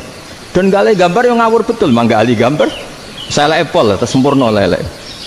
Semua gambar bangunan, gambar sapi, pokoknya gambar. Ternyata dia menemukan Tuhan itu dari gambar. Gambar serapi ini atau seruwet ini sama. Gambar rapi sama ruwet itu sama kalau dalam pandangan tauhid. Dimulai minan nuqtah al-wahidah. Kowe cek gambar sing rapi, sing indah, cek gambarmu elek, dimulai dari 1 titik. Dan titik ini nuqtatil wujud, yaitu Allah Subhanahu wa ta'ala. Jadi nak cara ahli tauhid gak penting gambarnya api, menang lomba atau ora penting. Butuhnya hadis surah ini gambar baik yang rapi maupun ndak adalah min nuqtah dari 1 titik. Ya, alam raya sebanyak ini mbok gambar mbok ora, kayak mulai Mars sampai Jupiter kuateh, semua bentuknya yang banyak ini semuanya min nuqtatil wujud, yaitu dari titik wujud, yaitu Allah Subhanahu wa ta'ala. Di sini hebatnya ulama-ulama, mbok dia pengajar matematika, mbok pengajar gambar, semuanya dipakai perangkat untuk tauhid. Nah, itu kan juga bagian dari Islam damai, Islam yang sangat tidak perlu perang untuk orang dipaksa Islam. Nggak perlu provokatif kayak tadi pidatonya rektor jenengan tadi. Jadi ciri utama ilmuwan tuh kalau ngomong datar tapi logikanya nggak terbantahkan, itu ciri khas ilmuwan. Kalau ciri khas politikus kalau ngomong itu keras, provokatif lah kira-kira gitu. Tapi isinya biasa. Nah, saya berharap nanti semua profesor doktor itu datar tapi isinya kualitasnya bagus ini. Mantap. Jadi makanya terus kata ulama, kenapa diistilahkan balnat zifu bil haqqi? Kenapa pakai qadzafa sementara qadzafa maknanya takallama bila dalil? Maksudnya bila dalil di sini itu min ghairi ikhtiyajin ila dalilin. Kebenaran itu memang nggak butuh dalil. Apa kita perlu dalilnya apa? Buktinya apa? Kalau 3 itu cabang dari 1. Wong gendeng yang takut gitu pas orang gendeng. Wong 3 cabang dari 1 kok ditanyakan buktinya apa? Itu min awalil bidah. Pertama orang pasti tahu kalau 3 itu far'ul wahid. 1 juta juga far'ul wahid. 1 miliar juga far'ul. Gambar yang sebanyak apapun ya dimulai dari 1 titik. Cek gambar benar maupun yang tidak. Akhirnya apa? Ulama dulu itu sebegitu rileks nerangkan tauhid. Lalu kenapa asma ini yang ya ini kan khas NU ya, khas pesantren. Sebenarnya saya keberatan pakai istilah khas NU, pakai khas pesantren karena NU itu anaknya pesantren, jangan dibalik pesantren anaknya NU, karena sebelum ada NU itu ada pesantren. Tapi kayaknya Unisma lebih suka pakai bahasa NU dan saya ya agak-agak orderan yang terpaksa disuruh ngomong. Ini agak apa ya, agak kacau sebetulnya ini, agak kacau. Jadi NU itu sama pesantren itu tua pesantren. Jadi NU dilahirkan pesantren, bukan dibalik pesantren dilahirkan NU. Sehingga barokahnya didirikan pesantren ini, kadang nyuwun sewu sekali berbahashim itu kadang ide besar beliau itu ora dituruti wong NU. Jadi Mbah Hasim cara kula kok dadi Mbah Hasim ya mangkel. Mbah Hasim itu ngarang meno kentong. Nggih ngarang meno beduk, tapi NU nganggo kentong. Beduk. Dan uniknya Mbah Hasim enggak tersinggung. Karena ciri khas pesantren itu membolehkan perbedaan apa? Pendapat. Itu masyhur khilafnya Mbah Hasim sama Mbah Fakih Mas Kumambang itu sampai dikitabkan. Saling ngeritik, saling macam-macam lah. Jadi cara berpikir tahu ada juga nggak tahu alasannya kenapa. Yang jelas di luar ikhtiar kita. Setelah kita katanya punya akal ya, saya bilang lagi loh.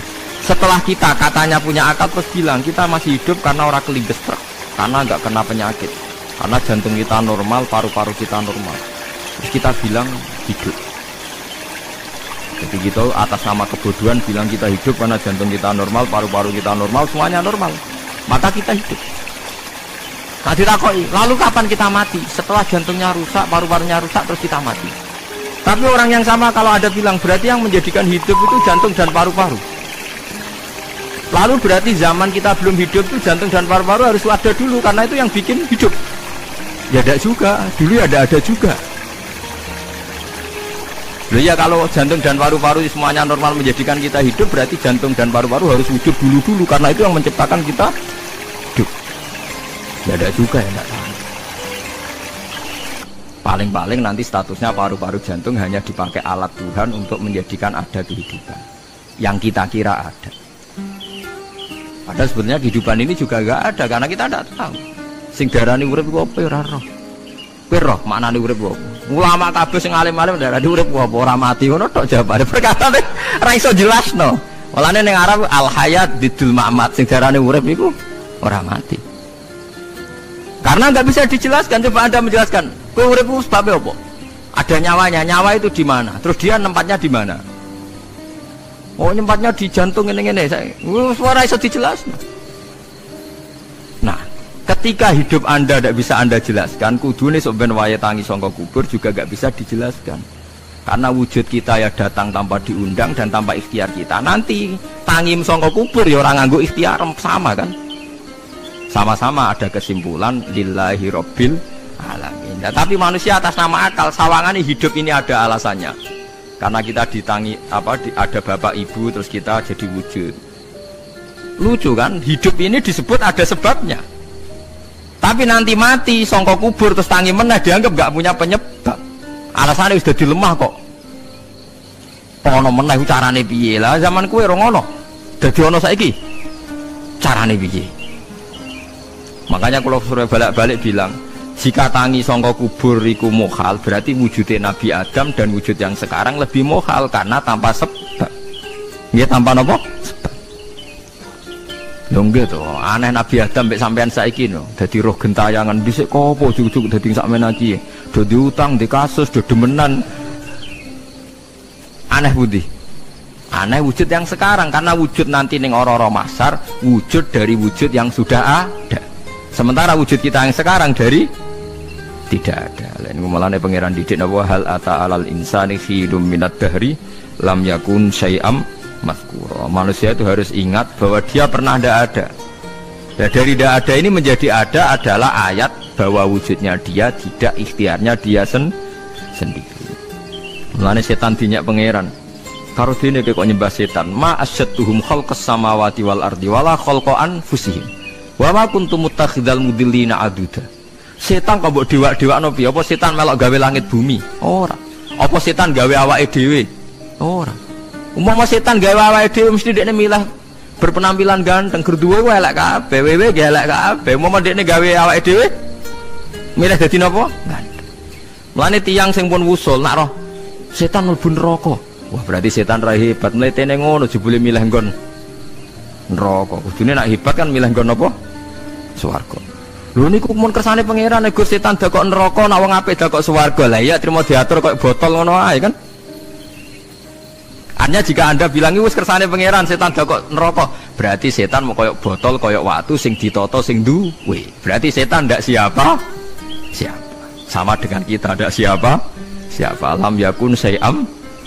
Lah nek ora ngerti siapa-siapa terus usul inna sholati wa nusuki wa mahyaya wa mamati lillahi rabbil alamin. Dadi urip kula mati kula sedanten ikhtiar kula namung kagungane napa jenengan. La syarika lampun mboten enten tiyang sing sinten mawon mboten enten sing ngatur niku.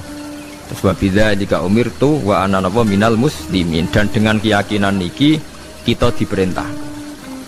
Jadi donga iftitah senajan to mboten wajib, tapi itu filosofi dalam hidup.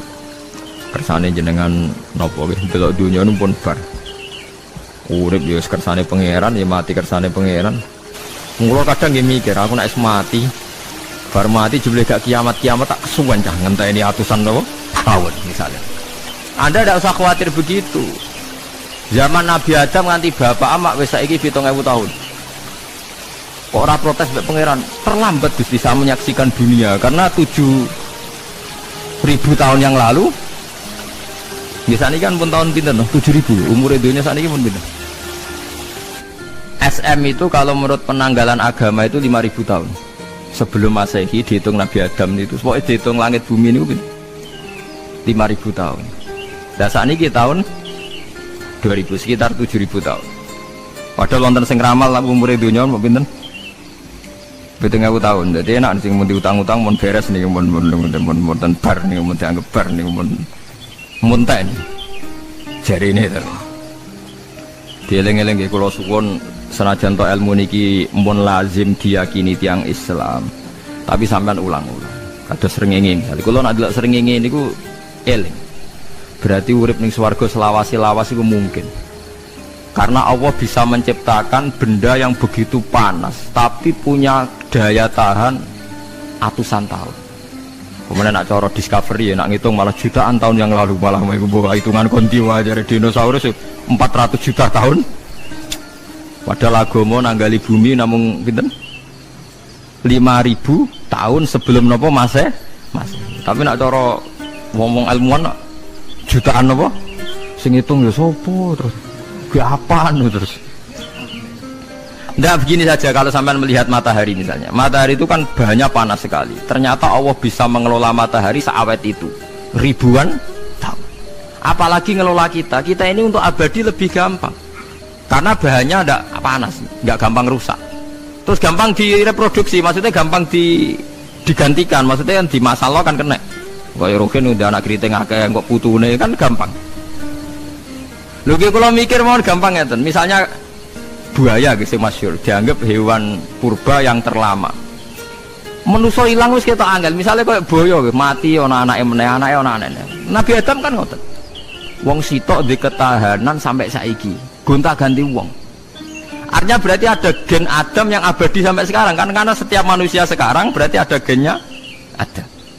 Artinya Allah memberi contoh betapa Allah bisa ngatur supaya fisik manusia gen ini abadi. Buktinya Adam nganti saiki kan masih kan? Lho nggih to, pasti di antara jasad kita kan ada unsur Adam.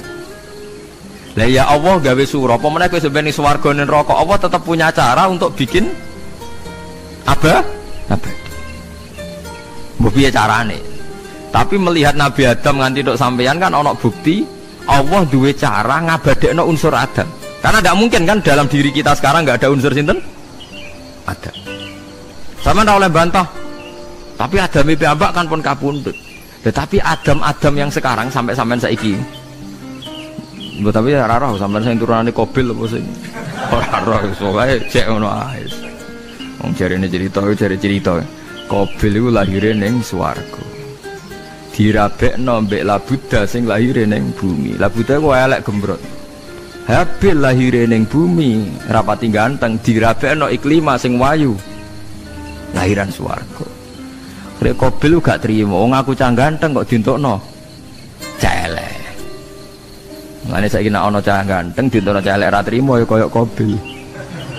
Nah tapi enggak pikirane Nabi Adam ya ora roh ben silang ben sedengan. Mergo nek elek entuk elek kan malah musibah kan. Saiki anake ra melok dosa tapi eleke double. Misale keriting untuk keriting, elek untuk elek, fakir untuk fakir kan. Ya memperparah to. Cara kula pancen haram. Elek untuk elek rabi cara kula haram. Saiki anake kan ra roh apa-apa ujug-ujug elek banget lho, ora terima elek apa? Elek napa? Banget. Jadi cerita kan ngoten, walhasil akhirnya tukaran, mergo Qabil gak terima. Pas tukaran dipisah Nabi Adam. Angger sing takor rupe sukses berarti ikhtiare bener. Ya mau Habil nyembelih wedhus, sing Qabil seneng buah-buah. Mulane seneng buah-buah niku rada masalah, dianggap simbole wong-wong sing seneng mapan. Mulane kene Umar ora usah di buah-buahan akeh-akeh, cukup gedang siton, sesuk katesne siton, ora usah semua buah-buahan wonten. Iku dhisik kurbane sinten? Qabil. Tapi sing melarat teman-teman yo keliru, dhisik Habil saleh iku omahe cek penuh daging, paham ya? Perkarane kurbane cek wedhus. Ora pitik, mergo bedigasan pitik no. Jadi ada sebuah toriko sing ngaramno anak buahe mangan pitik. Perkarane wong ku pakokane kaya sing dipangan. Ya repot aku tadi. Repot. Ya repot aku terus repot. Berarti nak saya senang satu perempuan, ketemu rivalnya langsung perang kan gak mikir. Tapi kalau kau bermikir, jangan menangin cawe itu rasa seneng. Untungnya apa untuk uang aja rasa seneng, malah mau loro hati. Terus sudahlah, buruan dialihkan kemana kan gitu. Itu nak mau amin WA-an tukaran lewat SMS, kau tarung langsung lu atau bermikir. Tapi kalau kau bermikir, akhirnya berpikir. Perempuan tadi sebenarnya yang disenangi siapa? Oke, ternyata senang Pak Ridho. Sudah kita ngalah. Karena tidak ada nikmatnya kan menikahi perempuan yang sama sekali tidak mencintai kita. Tapi kalau nak kau berpikir pokoknya diprovokasi, wah gue kalah mbak A, gue kalah mbak B. Pikirannya kan, ojo sampai kalah. Bareng wis menang ternyata ada mas. Di Quran itu sampai lihat di tafsir Tabari itu ada ayat bal naqdhifu bil haqqi 'alal batil fayadmaquhu fa idza huwa zahid. Qadhafa itu kalau di kamus tak lihat itu takallama bila dalilin. Qadhafa itu ya pokoknya setengahnya. Artinya gini, kebenaran Islam atau kebenaran hak itu kamu taruh sekenanya saja itu tetap menang. Apalagi kamu taruh secara teratur, kamu taruh sekenanya saja itu tetap menang. Sehingga di sini banyak sahabat yang hidup di Cina. Sekarang juga banyak orang alim yang milih hidup di Amerika, banyak orang alim yang milih hidup di Inggris. Dan mereka pede, percaya diri karena kebenaran itu kamu letakkan di mana saja itu tetap akan menang, akan menemukan momentum kemenangannya. Misalnya gini, contoh paling gampang. Dulu para peneliti, saya ulang lagi, dulu para peneliti itu ya datang kemana-mana, termasuk Ibnu Battuta, termasuk Ibnu Khaldun, ya semua peneliti itu suka neliti. Setelah diteliti, Quran itu satu-satunya kitab suci yang membicarakan sains, misalnya tentang falak, tentang astronomi, tentang asal-usul kejadian manusia, kejadian makhluk. Juga bicara tentang geografi, geologis, semuanya. Sementara kitab lain hanya cerita tentang mawaid wal hikam wal ibar. Jadi diteliti kayak apa, pada akhirnya hak ini yang menang. Bal naqdhifu bil haqqi 'alal batil fayadmahu fa idza huwa zahid. Saya berkali-kali cerita, ada ulama yang ahli matematika. Ketika ditanya kenapa kamu suka ngajar matematika, sampai muridnya itu ragu, ini guruku mlebu swarga ta ora, penggaweane mulang matematika. Jadi para muridnya bermimpi bahwa Imam Amudi itu disuruh ngajar para malaikat. Dan itu pede betul ya. Kata Allah, ini ulama saya yang iman kepada saya setingkat iman kamu. Jadi malaikat itu tidak mungkin Gusti kita menyaksikan langsung engkau, sementara ini di bumi nggak menyaksikan jenengan. Kenapa bisa sepede dan seyakin itu? Akhirnya Imam Amudi disuruh ngajarin matematika. Jadi Anda kalau profesor itu nanti harus sempat ngajari malaikat, itu baru benar-benar profesor. Jadi nanti di akhirat ngajari siapa? Malaikat. Jadi ada seminar yang melibatkan banyak malaikat, narasumbernya itu seorang profesor. Itu ketika kenapa engkau begitu yakin kalau Allah itu Tuhan dan Allah itu Al-Wahidus Shomad. Terus Imam Amudi mulai nulis angka agak beraturan, 2, 3, 4, 5 sampai 1 miliar, 1 triliun, semuanya enggak beraturan. Kata beliau, nisbatus naini wasalasa ila ma la nihayatalaha iku nisbatul far'i ilal asli. Mbok angka sebanyak apapun, 2 dibanding 1 ya far'ul wahid, 3 dibanding 1 ya far'ul wahid. Semua angka yang enggak terhingga pun dibanding 1 semuanya far'ul wahid. Semua angka sebanyak apapun itu cabang dari angka 1. Fakullu hadhil awalim far'un minal wahidis shomad, yaitu Allah Subhanahu wa ta'ala. Wakil malaikat tepuk tangan, iya juga. Jadi begitu juga ada ulama itu ahli gambar. Saya dulu ngaji sama Mbah Mun Al-Husunul Hamidiyah, itu kitabnya itu banyak gambarnya. Dan gale gambar yang ngawur betul, mangga ahli gambar. Saya lepol, tersempurna lele. Semua gambar bangunan, gambar sapi, pokoknya gambar. Ternyata dia menemukan Tuhan itu dari gambar. Gambar serapi ini atau seruwet ini sama. Gambar rapi sama ruwet itu sama kalau dalam pandangan tauhid. Dimulai minan nuqtah al-wahidah. Cek gambar sing rapi sing indah, cek gambarmu elek, dimulai dari 1 titik, dan titik ini nuqtatil wujud, yaitu Allah Subhanahu wa ta'ala. Jadi nek cara ahli tauhid gak penting gambare apik, menang lomba atau ora penting. Butuhe hadis surah ini gambar baik yang rapi maupun ndak adalah min nuqtah dari satu titik. Ya. Alam raya sebanyak ini mbok gambar mbok ora, ya mulai Mars sampai Jupiter kuwabeh semua bentuknya yang banyak ini semuanya min nuqtatil wujud, itu dari titik wujud niku Allah Subhanahu. Di sini hebatnya ulama-ulama, mbok dia pengajar matematika, mbok pengajar gambar, semuanya dipakai perangkat untuk tauhid. Nah, itu kan juga bagian dari Islam damai, Islam yang sangat tidak perlu perang untuk orang dipaksa Islam. Nggak perlu provokatif kayak tadi pidatonya rektor jenengan tadi. Jadi ciri utama ilmuwan tuh kalau ngomong datar tapi logikanya nggak terbantahkan, itu ciri khas ilmuwan. Kalau ciri khas politikus kalau ngomong itu keras, provokatif lah kira-kira gitu. Tapi isinya biasa. Nah saya berharap nanti semua profesor doktor itu datar tapi isinya kualitasnya bagus ya. Mentes. Jadi makanya terus kata ulama kenapa diistilahkan balnat zifu bil haqqi, kenapa pakai qadzafa sementara qadzafa maknanya takallama bila dalil. Maksudnya bila dalil di sini itu min ghairi ikhtiyajin ila dalilin, kebenaran itu memang nggak butuh dalil. Apa kita perlu dalilnya apa, buktinya apa? Kalau tiga itu cabang dari satu, wong gendeng yang takut gitu pas orang gendeng, wong tiga cabang dari satu kok ditanyakan buktinya apa? Itu min awalil bidah. Pertama orang pasti tahu kalau tiga itu far'ul wahid, 1 juta juga far'ul wahid, 1 miliar juga far'ul. Gambar yang sebanyak apapun ya dimulai dari satu titik, cek gambar bener maupun yang tidak. Akhirnya apa? Ulama dulu itu sebegitu rileks nerangkan tauhid. Lalu kenapa asma ini yang ya ini kan khas NU ya, khas pesantren. Sebenarnya saya keberatan pakai istilah khas NU, pakai khas pesantren karena NU itu anaknya pesantren, jangan dibalik pesantren anaknya NU, karena sebelum ada NU itu ada pesantren. Tapi kayaknya Unisma lebih suka pakai bahasa NU dan saya ya agak orderan yang terpaksa disuruh ngomong. Ini agak apa ya, agak kacau sebetulnya ini, agak kacau. Jadi NU itu sama pesantren itu tua pesantren. Jadi NU dilahirkan pesantren, bukan dibalik pesantren dilahirkan NU. Sehingga barokahnya didirikan pesantren ini, kadang nyuwun sewu sekali berbahasim itu kadang ide besar beliau itu ora dituruti wong NU. Jadi Mbah Hasim cara kula kok dadi Mbah Hasim ya mangkel. Mbah Hasim itu ngarangno kentong, nggih ngaramno beduk, tapi wong NU nganggo kentong. Beduk.